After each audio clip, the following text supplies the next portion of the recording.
Herlin Nicole Budol, nagmula sa kabisera ng sining ng Pilipinas, ang Honor. Diba?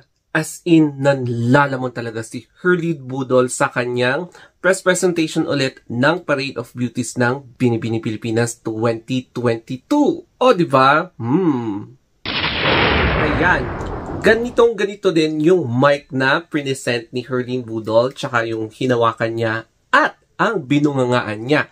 So, sa kanyang pag-present sa kanyang sarili, Budol, nagmula sa kabisera ng sining ng Pilipinas, ang Honor Rizal. Diba? As in, sobrang parang nilabon niya yung mic na, o diba? Parang ganon. So, may kita nyo kung ano yung confidence factor na meron sa kanya.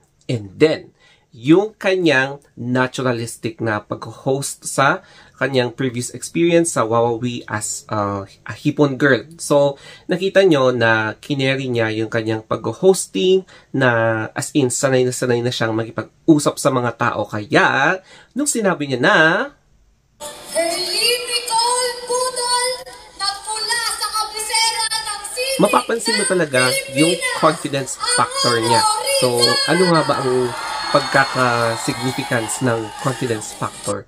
Malalaman mo talaga na full of energy siya, full of positivity, and yes, very motivated talaga siya na makakuha ng crown sa Binibini Pilipinas 2022. So, either international, grand international, intercontinental, globe, or baka meron pang isang additional na mysterious crown sa Binibini Pilipinas.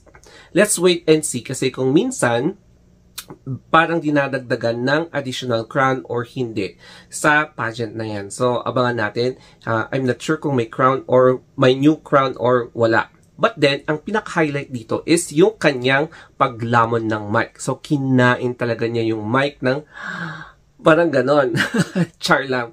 So, parang kinain niya in the way na very modulated yung volume ng voice niya. Tapos, may kita mo yung tindig talaga ng katawan niya na she is very confidently beautiful na nirepresent niya ang Angono Rizal. So, yes, Angono Rizal with full force na power ng kanyang boses. So, yes, she is one of the rare gem sa Binibini Pilipinas na kumakain talaga ng mic. And I hope talaga sa Q&A, kakainin pa rin niya yung mic. As in, dapat kakainin niya yung mic na ganyan with the power of training. Sa Q&A training niya para at least alam mo yon, yung mga negative na parang connotation sa kanya na hindi daw siya makasagot, mahina sa communication skills, dapat ipakita niya na kaya niyang i-overshadow, i-overpass itong mga negative criticisms about her sa kanyang Q&A. So, I hope at this time of this vlog, sana nag-training na rin siya, nagbabasa-basa na rin sa mga current events ng news or interview.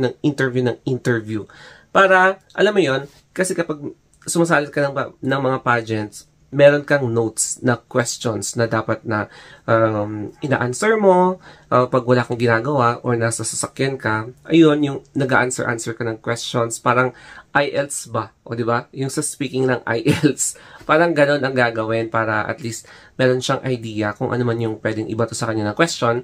Alam niya yung atake ng kanyang sagot. So, yes, I'm sure ganyan yung sinasabi sa kanya. And practice makes perfect. The more practice, the better. O, diba? So, I hope na mag-reflect yan sa Q&A niya once na makapasok siya sa top 15. So, ipag-pray na lang natin si Herlin Budol. Ayan, mag-pray tayo na sana makapasok siya sa top 15 para ma-achieve niya yung as in yung tinatarget niyang Q&A and ma-ace niya kung ano man yung mga question. And sana maging madali yung question na ibabato sa kanya para at least hindi siya masyadong mahirapan na sagutin ito. O, diba? So, na-shock ba kayo dito sa mic? So, kung gusto niyo din yung ganitong mic na ayan, pang karaoke, o, diba? Ayan, if you're interested din sa mga ganitong mic, sa link below, kung interesado kayo. O, diba? So, ito yung ginagamit sa karaoke. Ayan. So, wireless siya.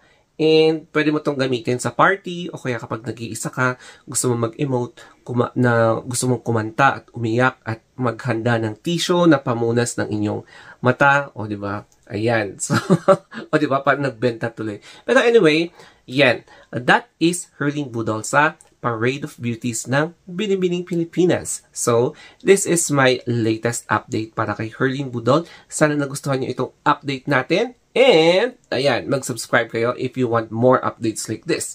Tapos, comment down below kung ano yung talagang napansin nyo na pagbabago kay Hurling Budol. Ayan, so mag-comment kayo down below or you can even message nyo na lang ako sa Facebook page or Instagram, The Story of Anthony. So, hanggang dito na lamang po, ladies and gentlemen. Di ba? Ayan, keep safe and have a wonderful day. Mwah.